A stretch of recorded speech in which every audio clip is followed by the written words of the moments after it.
Hello everyone! I made this mini scene within a book for my mom for her birthday, and I'm going to show you how. Alright, let's get started. So to start out with, you're going to need a hollowed out book. Mine I got already hollowed out with a magnetic closure, but you could create your own if you wanted to. Then I got this book that I had on hand, this old book, and I cut the spine of it open so that I could take out the individual pieces from the book that were already binded together. This makes the process of the mini books a lot easier so that you can use the spine that's already there. But you could also create your own, and I'll show you how in just a minute. I used this printable that I have the link in the bio for, and I cut out all the mini books that were there. It's about 60. And then I made sure my spine was nice and smooth. And this is the part where you could create your own if you wanted to. Depending on the size of your mini books, if you use a book that's already made, you might not get any words in it. So another way to do this is to just use binder clips or some other form of binding things together so that you can cut exactly where you want the books to start, and then just use an X-Acto knife to trim it evenly. And then using rubber cement, I just attached the books to the spine of the big book and repeated this process till all 60 books had been cut out into mini books.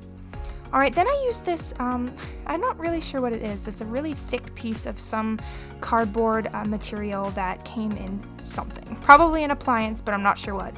But you could use really any type of thick cardboard, or even just cut out, a box that you have of whatever material. And I measured what size I wanted the shelves to be. My book is 6.5 by 4.5 inches.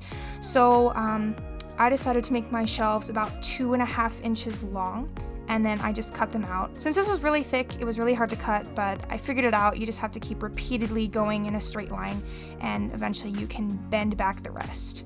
So once I had all my pieces, which I decided on 4 shelves total, I then measured how deep the book is. Mine's about 1.25 inches, and then I marked how deep I wanted the shelves to be. I just pretty much guessed with this part, but a good way to do this is to line up your books inside and see how deep you want it to be.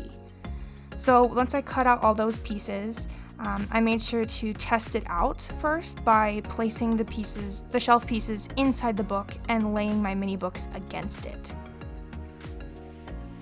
So once I did this, I realized that the shelves were a little deep for the books that I had, but I didn't want to waste space inside of it.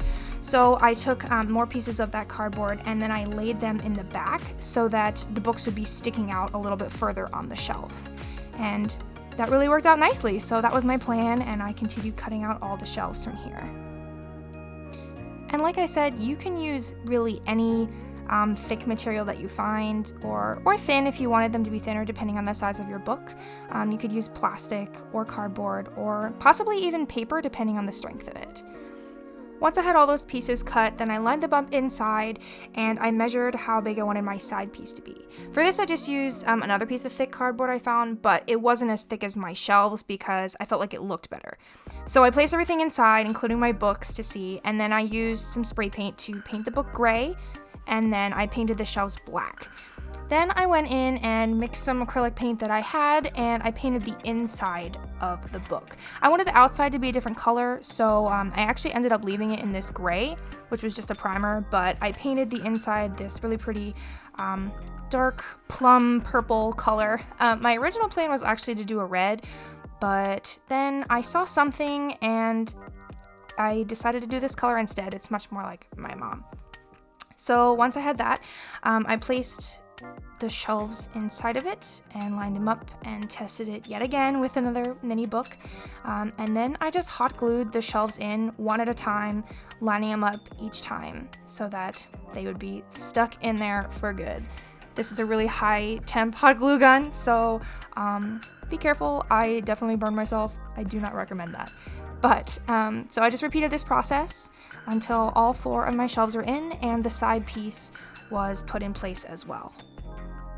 Once all of my shelves were in there, I then lined up the books the way I wanted them to fit, which was really a difficult thing to figure out, to be honest, because I couldn't have them all be movable or they would just fall out.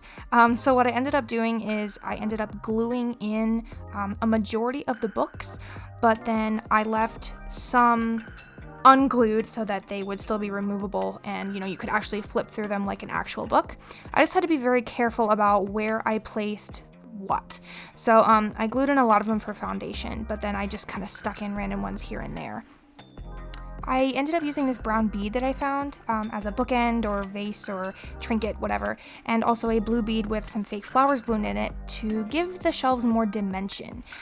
So adding those two things took up space that I didn't have to fill books with, and also just made it kind of look better. I also stacked books multiple ways to make it look more interesting. Then I used this cap from a champagne bottle that I had, and I cut the wire around the bottom to take it out so that it looked more like chair legs. And then I took this gold wire that I already had on hand, and I made it look like the back of a chair. And I bent the bottom so that I could just hot glue it onto the champagne bottle cap. But then I realized it looked a little weird with just one loop, so I added a second one to make it look more like a chair back. And here it is. Then I took a popsicle stick and I cut it to the length that I wanted it to be for a shelf, and took this mini nail file and just kind of smoothed the edges out. I also made sure that it fit in the book if it were to close, so it fit next to the shelf and I could still close the book well. Then I took this pin brooch necklace thing, whatever you want to call it, that I had, and I took off the backing and went through my bead collection and some fake flowers, and I cut little pieces off and then I glued them into beads to make them look like vases. I did 2 of these because I wasn't quite sure which vase I wanted to use and which flowers, so I did them both, and then at the end I thought, well, I'll put them together and see which one, or maybe use both. This is the same process I did with the one that's on the shelf. Then I glued the brooch without the backing onto the book as like a picture frame, and then I glued the shelf on the door as well, taking more hot glue along the bottom just to really secure it in and make sure that it wasn't going to go anywhere. Then I laid both of the vases on the shelf, and I decided that I just really liked the blue one better. It just fit the color scheme better and didn't look as awkward as the pink and purple one did. So using some washi tape, I stuck it on the shelf just to make sure that my vase and flower wasn't too thick, and it fit perfectly, so I then glued it onto the shelf. And in order to really make sure it was going to stay there, I also had to put some glue on a popsicle stick and put it on the back of the vase to glue it to that wall. Alright, and here we go. You could definitely add your own title and author on the front and spine of the book if you wanted to, but I didn't have time and I hadn't thought it out, so I did not. Also, my chair didn't quite fit inside, so you have to take it out, but I think that really adds to it. Alright, here's the finished product.